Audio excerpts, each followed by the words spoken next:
My expertise, as you know, is CIA, Marine Corps, 3 CIA secret wars. I had a position in the National Security Council in 1975 as the chief of the Angola task force running the secret war in Angola. It was the 3rd CIA secret war I was part of. The national security law creating the National Security Council and the CIA, as you know, was passed in 1947.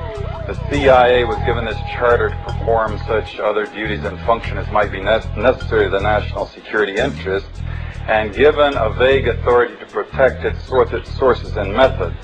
I think it was in the mid-'80s that I coined this phrase, the Third World War, because in my research I realized that we were not attacking the Soviet Union and the CIA's activities. We were attacking people in the Third World. And I'm going to just quickly, in the interest of time, just give you a little sense of what that means, this Third World War. Basically, it's the third, I believe, in terms of loss of life and human destruction, the third bloodiest war in all of history. They undertake to run operations in every corner of the globe. They also undertook the license of operating just totally above and beyond U.S. laws. They had a license, if you will, to kill, but also they took that to a license to smuggle drugs, a license to do all kinds of things to other people in other societies in violation of international law, our law, and every principle of nations working together for a healthier and more peaceful world. Meanwhile, again, they battled to convert the U.S. legal system in such a way that it would give them control of our society. Now, we have massive documentation of what they call the secret wars of the CIA. We don't have to guess or speculate.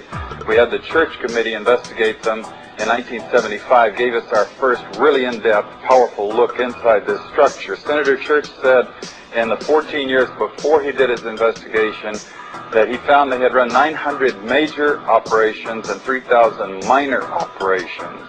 And if you extrapolate that over the whole period of the 40-odd years that we've had a CIA, you come up with 3,000 major operations and over 10,000 minor operations.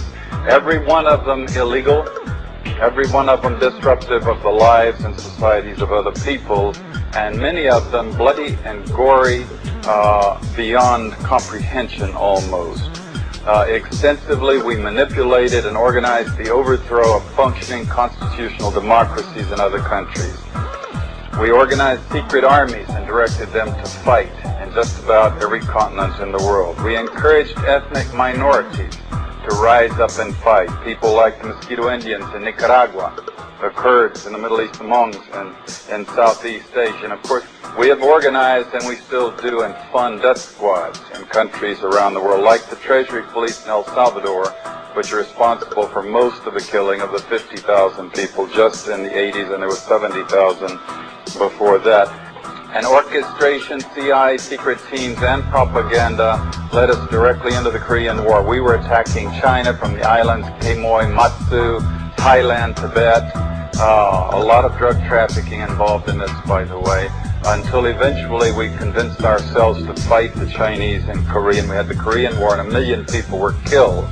Same thing for the Vietnam War, and we have extensive documentation of how the CIA was involved at every level of the national security complex, because it's a very cooperative thing, into manipulating the nation into the Vietnam War.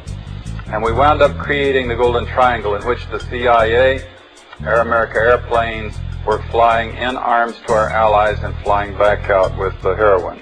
We launched the largest, this is something that Jimmy Carter did, Admiral Turner brags about it, the operation in Afghanistan.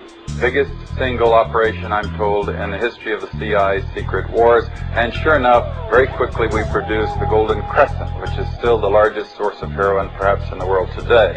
I'm trying to summarize this Third World War that the CIA, the U.S. national security complex with the military all interwoven in it in many different ways, has been waging. Let me just put it this way. The best heads that I coordinate with studying this thing, we count at least minimum figure 6 million people who've been killed in this long 40-year war that we've waged against the people of the Third World. These are not Soviets. We have not been parachuting teams into the Soviet Union to kill and hurt and maim people, especially not since 1954 when they developed actually a capability of dropping atomic weapons on the United States. They aren't British, French, Swedes, Swiss, Belgians. We don't do bloody, gory operations in the countries of Europe. These are all people of the Third World. They're people of countries like the Congo, Vietnam, Cambodia, Indonesia, Nicaragua, where conspicuously they nor their governments do not have the capability of doing any physical hurt to the United States. They don't have ICBMs. They don't have armies or navies. They could not hurt us if they wanted to. There has rarely been any evidence that they really wanted to, and that in fact is perhaps the whole point. If they had had ICBMs, we probably wouldn't have done the things to them for fear of retaliation.